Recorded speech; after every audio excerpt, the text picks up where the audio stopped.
Good morning, everybody. Chris Brophy, Musically Obsessed. So, you want to get into jazz fusion? Well, I'm going to show you 5 albums today that I think would be a good start. Now, just a warning, I'm not going to show the typical fusion album, so you will not see Bitches Brew in this list. I love Bitches Brew, but you're not going to see it in this list.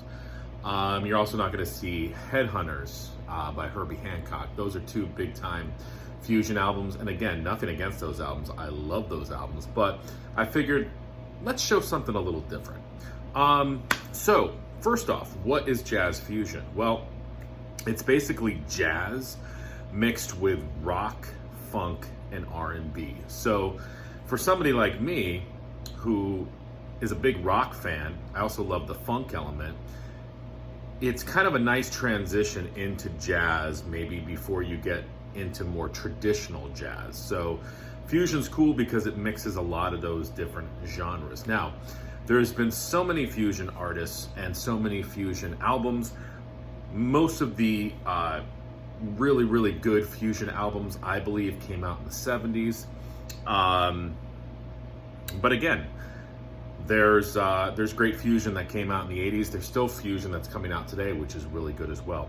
So I'm going to show you 5 albums that I think would be a good place for you guys to start if you're trying to build your jazz fusion collection. And the first one I'm going to show you is this one.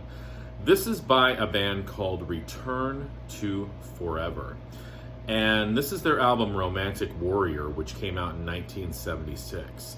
This was a huge album. It hit number 35 on the Billboard Top 200. Now, who is in this band? You've got Chick Corea, Al Di Meola, Stanley Clarke, and Lenny White, amongst others. Now, Return to Forever is an awesome place to start when you're talking about jazz fusion. I mean, Chick Corea played with Miles Davis. Al Di Meola went on to do a lot of solo work. Great guitarist. When I listen to Al Di Meola, I hear a lot of Jerry Garcia in his playing as well, which is pretty cool. So yeah, Return to Forever, the album Romantic Warrior, is a really good place to start. Now, Return to Forever has a lot of albums, but I think that this probably, I would say, would be their best. Okay? Now, another album which would be a really good place to start, I've shown this before. This is a band called Weather Report, and this is their 1973 album called Sweet Nighter. Who is in Weather Report? Well, you've got Joe Zawinul on piano. Hopefully I'm saying that correctly. Wayne Shorter on sax. He also played with Miles Davis. And Andrew White on bass. Okay. What do I like about this album? Well, I feel like this album is where the Weather Report sound came to fruition. I mean, they got some funky stuff on this album. The first few Weather Report albums are really good as well. They're just a little bit more experimental with their sound. This one, I feel like you've actually got some groove and you've got some really good songs on here. Boogie Woogie Waltz, 125th Street Congress is a great song. So you can't go wrong with Weather Report's Sweet Nighter. Okay, now, this next one, this one's gonna be a little out of the box, okay? I'm a big Ornette Coleman fan, and this is his 1978 album, Body Meta. Now, it was recorded in 1976, but it came out in 1978. A lot of people don't think of Ornette as a fusion jazz artist, but this album was recorded with his band Primetime, which they're basically like a funk R&B band. You got Ornette on sax. Okay, he definitely has this unique sound. But this is a great album. It's a little bit more out there, and it's not maybe an album that you hear about or see a lot, but that's why I think it's cool. So, for some people, Ornette, he's kind of hard to get into. This album, though, I find is a little bit more, it's sort of, I would say, like a gateway into Ornette. Love this album. And, I could definitely suggest other Ornette Coleman albums, but as far as fusion goes, You've got Ornette Coleman with his band Primetime. This is a great album, Body Meta. Now, you guys knew I'd be throwing some Miles in here. And again, I love Bitches Brew. Bitches Brew was the album that got me into jazz. That was my gateway into jazz. I love everything that Miles Davis did. You really can't pick a bad Miles Davis album. And really, Miles Davis, I feel like he invented jazz fusion. One of my favorite albums by him, if we're not talking about Bitches Brew, is this one, Big Fun. Now, this is a 1974 compilation album. These are recordings that were done between 1969 and 1972.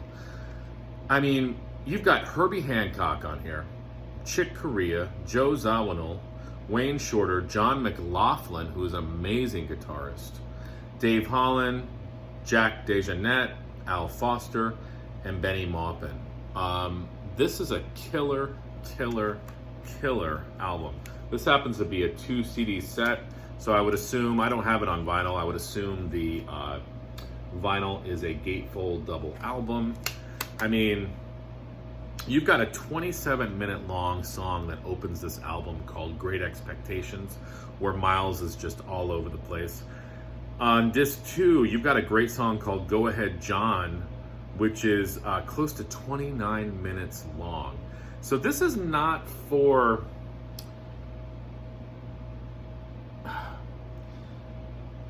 I'm going to say this is not for newbies, but that's kind of against what this video is, because this is like an intro to fusion. But if you really want to hear a spaced out version of fusion, this is a great place to start for Miles. I mean, he's got so many other albums too. I love Dark Magus. That's a great album. I love Get Up With It. And, but, you know, Big Fun, this would be a great one to add to your collection if you're getting into jazz fusion. And the last one, because I wanted to show 5. I talked about Herbie Hancock, Headhunters, which is a classic album. Now, this was the follow-up called Thrust. This came out in 1974. This is a great place to start with Herbie Hancock, too. You know, I love these little hype stickers on here. It says here, the 1974 follow-up to Headhunters, a Bible of early grooves and funk rhythms, with Benny Maupin, bassist Paul Jackson, and Mike Clark. You know, it actually even says here, classic fusion. And it really is. I mean, you've got the song, you've got 4 songs in here. That's when you know it's a really good album, when there's like, it's a full album, but only 4 songs. Palm Grease, Actual Proof, Butterfly, and Spank-A-Lee. You cannot go wrong with funky Herbie Hancock. So those are my 5 albums. Romantic Warrior by Return to Forever, Sweet Nighter by Weather Report, Body Meta by Ornette Coleman and Primetime, Big Fun by Miles Davis, and Thrust by Herbie Hancock. Let me know what you guys think. You know, everybody's got their idea of which albums to start off with jazz fusion. I wanted to show a few that maybe are not talked about as much. So, enjoy the rest of your Monday and listen to Miles Davis. All right, guys, bye.